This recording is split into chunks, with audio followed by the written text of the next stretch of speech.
పితా పుత్ర పరిశుద్ధాత్మ నామమున ఆమేన్.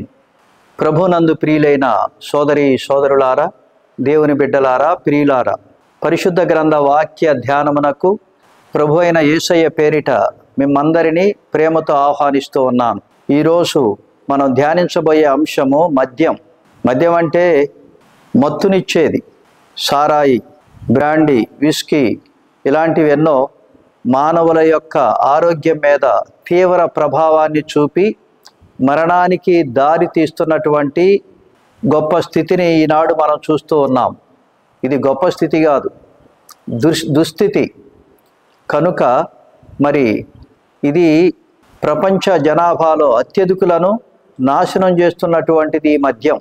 ఆ మద్యాన్ని గురించి, ఆ మత్తు పానీయాలను గురించి పరిశుద్ధ గ్రంథం ఏమంటుందో ఓసారి ధ్యానం చేద్దాం.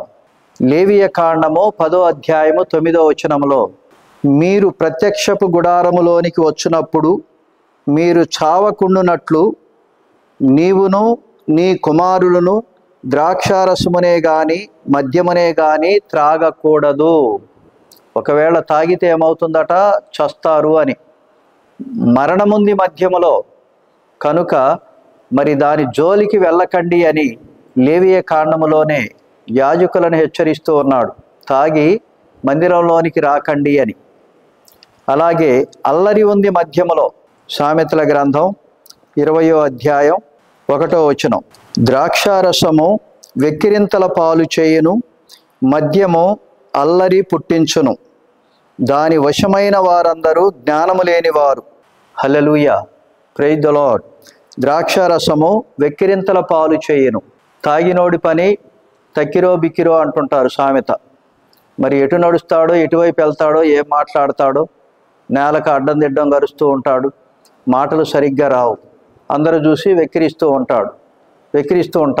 ఇదిగో తాగుబోతు వాడు అని. ఈ తాగుబోతు అందరూ హేళన చేస్తూ నవ్వుతూ ఉంటారు. నవ్వుల పాలు చేసేదే ఈ ద్రాక్షారసం, అంటే మత్తు పానీయం.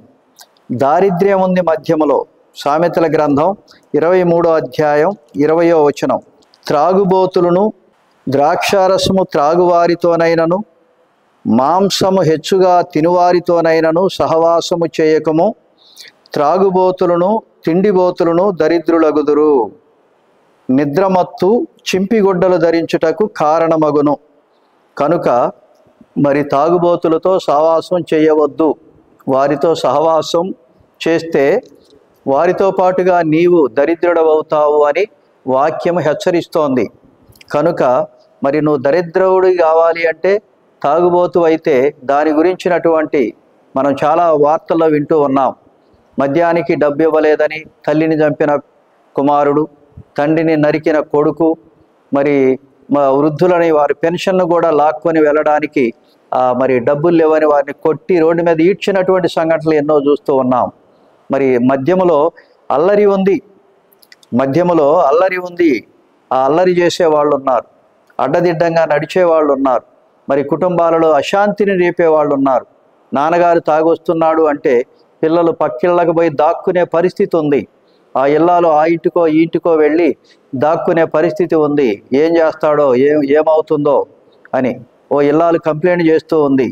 బయటికి వెళ్తాడు, తాగుతాడు, డబ్బులన్నీ ఖర్చు చేస్తాడు. ఇంట్లో మరి పిల్లలు తిన్నారా, భార్య తిన్నదా, బిడ్డలు తిన్నారా, వాళ్ళ స్కూల్ ఫీజులు ఎలా కట్టాలి, వాళ్ళకి వస్త్రాలు ఉన్నాయా? బయట పిల్లలు చూడండి ఎంత చక్కగా మరి నూతన వస్త్రాలు ధరించి చక్కగా వస్త్రాలు వేసుకొని స్కూల్ డ్రెస్సులు వేసుకొని వెళుతున్నారు. మరి మా బిడ్డలైతే మరి చింపిరి గుడ్డలతో తిరుగుతూ ఉన్నారు. ఏమైనా పట్టింపు ఉందా? ఏమి పట్టింపు లేదండి.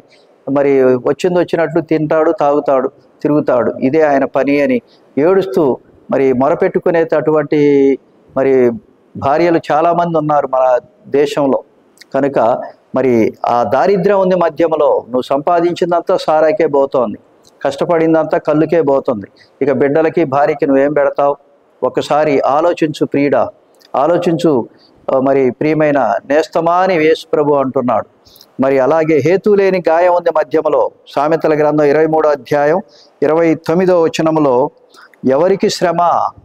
ఎవరికి శ్రమలు వస్తాయి? తాగుబోతులకే. ఎవరికి దుఃఖం అయిన దానికి కాని దానికి. తాగినోడు ఎక్కువ కాగానే ఏడుస్తూ ఉంటాడట. మరి చూసిన వాళ్ళ అనుభవంతో ఉన్నాడు. వీడు తాగి ఎందుకు ఏడుస్తున్నాడో ఎవడికి తెలియదు. వీడు తాగి ఏడుస్తూనే ఉంటాడు. వాడిని పట్టుకొని ఏడుస్తాడు, వీడి కాళ్ళు పట్టుకుంటాడు, వాడి కాళ్ళు పట్టుకుంటాడు, ఏడుస్తూ ఉంటాడు. మరి ఇలాంటి వారు ఎవరికి శ్రమ వీరికే, ఎవరికి దుఃఖం, అనవసర దుఃఖం, అయిన దానికి కాని దానికి ఊహినే ఏడు చేస్తుంటాడు. మరి ఎవరికి జగడాలు, తగులు ఎవరికి వస్తాయి? తాగి ఆ ఇంటి మీదకి ఈటి మీదకి పోతే అనవసరమైనటువంటి జగడాలు, తగులు వస్తాయి.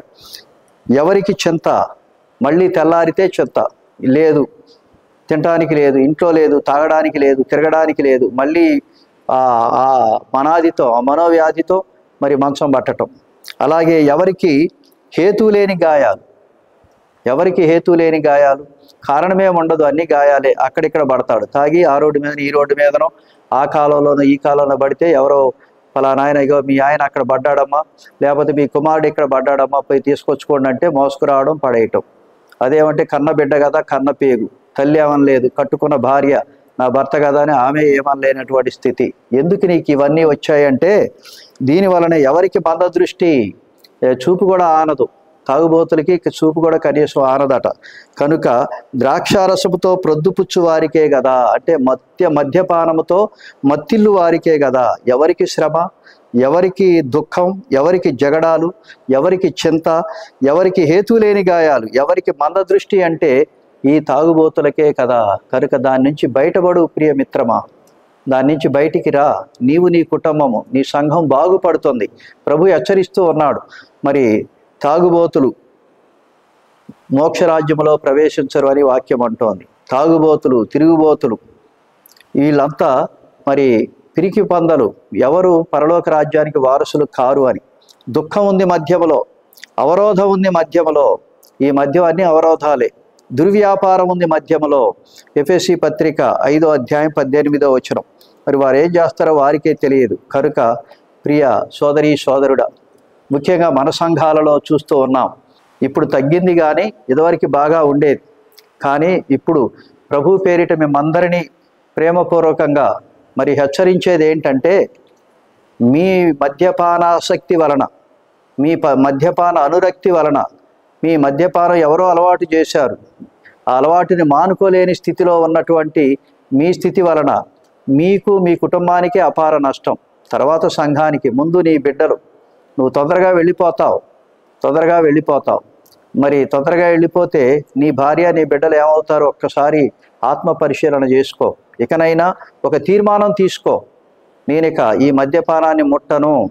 నా నిమిత్తమై, నా ఆరోగ్యము నిమిత్తమై, నా భార్య బిడ్డల ఆర్థిక అభివృద్ధి నిమిత్తమై, నా కుటుంబము నిమిత్తమై, నా రక్షణ నిమిత్తమై ప్రభువా నీకు మాట ఇస్తున్నా, నేనిక ఆ మద్యపానాన్ని ముట్టను, దాని జోలికి వెళ్ళను అని ఓ తీర్మానం చేసుకొని, ప్రియ బిడ్డ రక్షింపబడు. ప్రభు అయిన యేసయ్య నీ కొరకు చూస్తూ ఉన్నాడు. నువ్వు ఎప్పుడు వస్తావా అని ఆయన వేచి చూస్తూ ఉన్నాడు. మరి ఆయన పాద సన్నిధిలో మోకరించి ఒక్కసారి తీర్మానం చేసుకొని చిన్న ప్రార్థన చేసుకుందాం. సర్వశక్తిమంతుడా ప్రభువా, సర్వోన్నతుడైన దేవా, మరి ఈరోజు మాకు మంచి వాక్య ధ్యానాన్ని ఇచ్చావు నాయన. మధ్యములో మత్తు పానీయాలలో మరణం ఉంది అని, అల్లరి ఉంది అని, దరిద్రం ఉందని, హేతులేని గాయాలు, దుఃఖం, శ్రమ, మరి జగడాలు, అవరోధాలు, దుర్వ్యాపారాలు ఉన్నాయని మాతో మాట్లాడి హెచ్చరిస్తున్నావు నాయన. మరి దాని నుంచి మేము బయటపడే మార్గాన్ని కూడా నువ్వే చెప్పు. నీ ఆత్మశక్తితో నింపు ప్రభువా. అలాంటి బిడ్డల్ని మరి తప్పించి వారికి రక్షణ ఇచ్చి వారిని, వారి కుటుంబాలను దీవించమని మా నాథుడైన క్రీస్తు ద్వారా ఈ మనవి చేయుచున్నాము తండ్రి. ఆమేన్. ప్రభు మీతో ఉందురుగాక, మీ ఆత్మతో ఉందురుగాక. సర్వశక్తి గల సర్వేశ్వరుడు పిత, పుత్ర, పరిశుద్ధాత్మ మిమ్మందరిని ఆశీర్వదించి కాచి కాపాడుదురుగాక. ఆమేన్. Subscribe Mid studios. God bless you all. Amen.